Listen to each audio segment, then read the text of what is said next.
Hi everybody, welcome to my channel, and I've got the last journal here for this Friday, running a little late. We had a transformer blow earlier today and they just got me back up and running. So this is the last one, and it measures 8 by 5, and it's a little different. It's got a beautiful vintage lady on the cover. It's got some fabrics and some laces behind it and parts of a crochet doily. And then this is the edge of a doily here and another doily underneath that just kind of peeps out. Real pretty damask pattern fabric. And the dogs say hello, and there they go. I knew that was coming. It's got a linen tie. Let's go inside and scope it out. I wanted it to have a little bit of an office feel, but vintage, and not really super duper officey, but you'll see what I mean here in a minute. This pocket matches the cover, or this part of the cover. It's the same fabric, and it's got a big piece of a crochet doily and a little bow. And over here is a card, nice big huge card for journaling. It's got the linen in the background, and I did the tie in the linen also, and stitched it in a light beige, tan, creamish color. And I put one of my recipe cards in here. Hadn't done that in a while. This is for crawfish etouffee. If you don't have crawfish where you are, you can substitute shrimp, and it's a very good recipe from New Orleans. Is it New Orleans? Yes, New Orleans. And if you don't care to use it, try it. You can definitely use it to journal on the back or add your notes if you're going to cook it. Over here, I've got a big piece of lace, tuck spot, pretty vintage lady with an invoice piece of ephemera behind it. Love these tuck spots because you get something to write on here, and then you get the back also, which is nice. Get in there.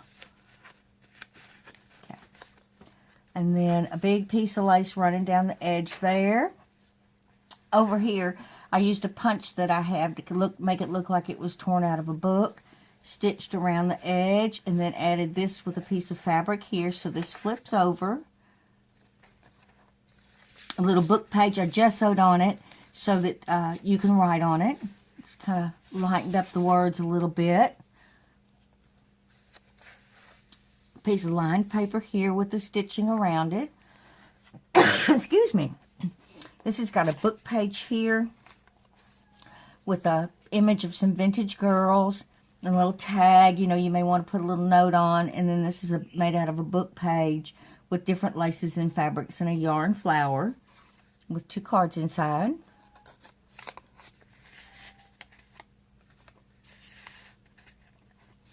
And then this is just a fabric flip up. Just got some different fabrics. That's the cover fabric. And then stamped it.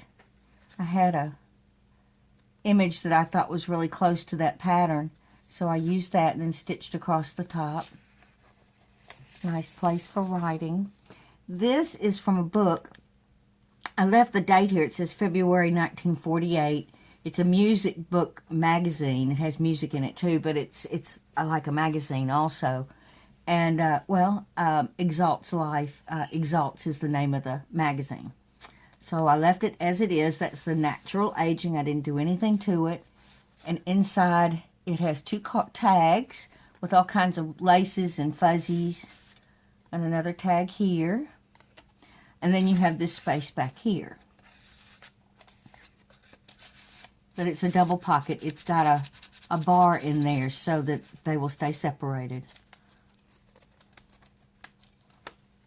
And then over here, we have a real pretty lady on a book page, and this paper clip serves to hold her in place because it's a notebook with just coffee dyed papers in it.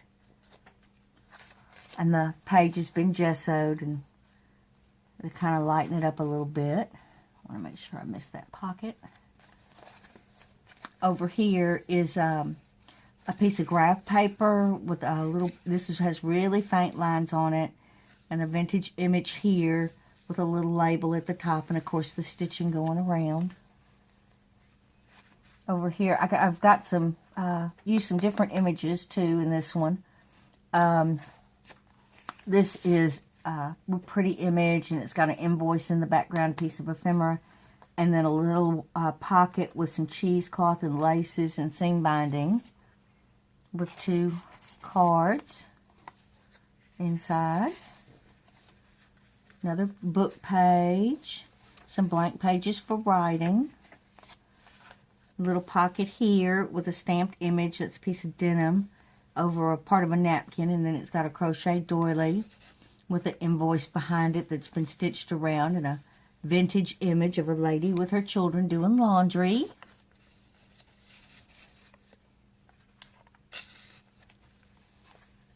Over here is a piece of graph paper for journaling that's been stitched around, and then I added this with a piece of fabric, and it's been inked. Over here is a little tuck spot, and I used 2 eyelets and tied some seam binding through it, and then I put this journaling card here, piece of ephemera, and it's got some lace from the other side running down the edge. And this is the other side of the tuck spot with a little vintage postcard.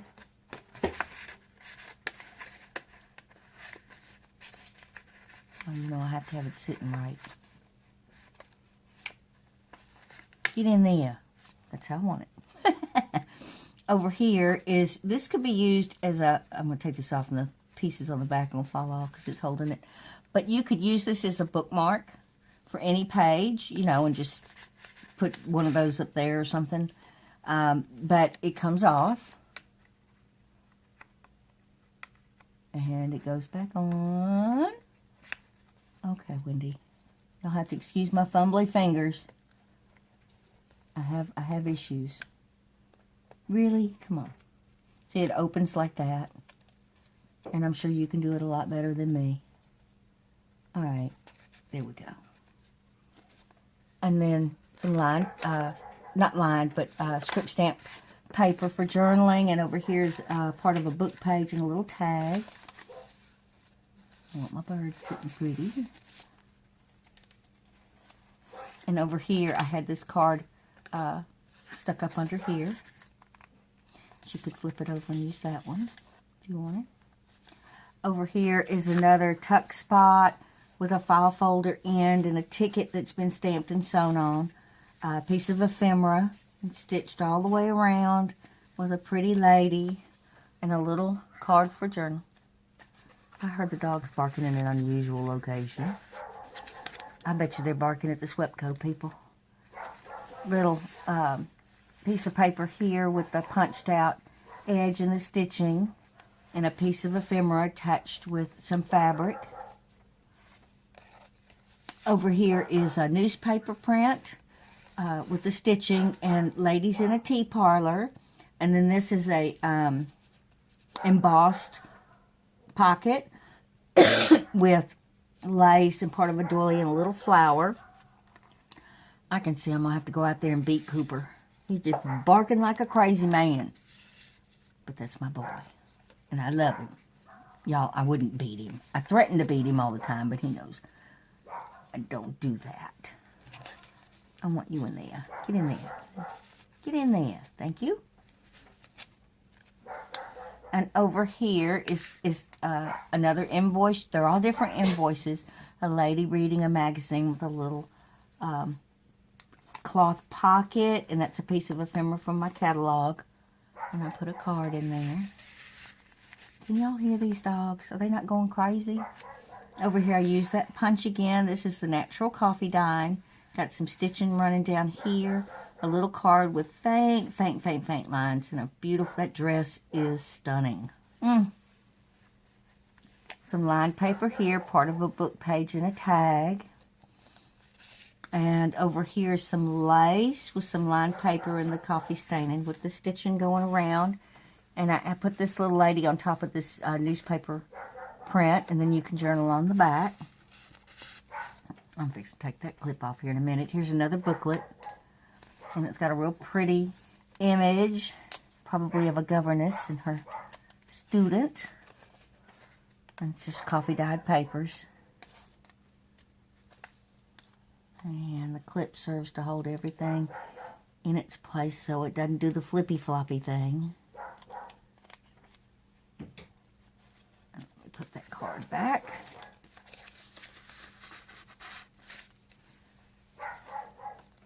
Another pocket here, made out of a tablecloth with some different laces and part of a crochet doily, a little mini flower. And the leaf stitching going around with the image of a pretty girl. And 2 journaling cards. Lord have mercy, they're balking up a stone. Graph paper with the stitching. And this is adhered down with a piece of naturally stained muslin. And then the 2 blank pages again. And a book page. And this flips over. Piece of graph paper with the stitching. I think this is my favorite page. I have one of these pockets that I like to make with the that I stamped on and stitched all the way around. And it's got 2 little boys looking in the window of the candy store. This is chocolate. Cracks me up. We know we all do it. Stare at that candy in the candy store window. Another card. Got some stitching going around here with that punch. Another pocket over here with that same 1948 paper, and I put this card in it. Got the fuzzies. And then I put this booklet in the other side. Just different papers, all different kinds of papers for journaling, keeping notes, whatever. Coffee dyed paper with the fabric that flips up. I used a gold piece of fabric here. This is part of a curtain and the stamp. And it just flips up for writing. Another image here with part of a book page and a little flower. Lined paper. Over here is a piece of ephemera in the background, and I found this really pretty picture of her mother and her daughters. It's really pretty. And then I used a little mini pocket over here with a button and another piece of fabric on top. And then 2 cards in there. Part of the book page. Over here is a pocket that is textured and it's got laces on it. That's part of a gold curtain that I cut up and a little heart. And it's got a piece of ephemera behind it with 2 ladies. A little stamped image of a parasol. And then a little card with a dictionary flower on top. And this has got lace running down the side here. Part of a book page. And a little flower on this page. And this is the back. The pocket here is exactly the same as the pocket in the front. And it's got a folder in it that untwirlies. And on the inside it has a nice little stamped image there with some coffee dyed papers. It's a notebook. It's my favorite yarn. And the back has got a book page that's out of my poem book. I'm not going to make y'all watch me tie that up. And like I said, the back is the same as the front. It's got the real pretty linens and fabrics and threads everywhere. But I just love this book. I like the feel of it. I like the idea behind it. And I want to thank y'all for being here with me this Friday. And I've got to make some journals for next Friday, so I better get busy. Bye-bye, y'all.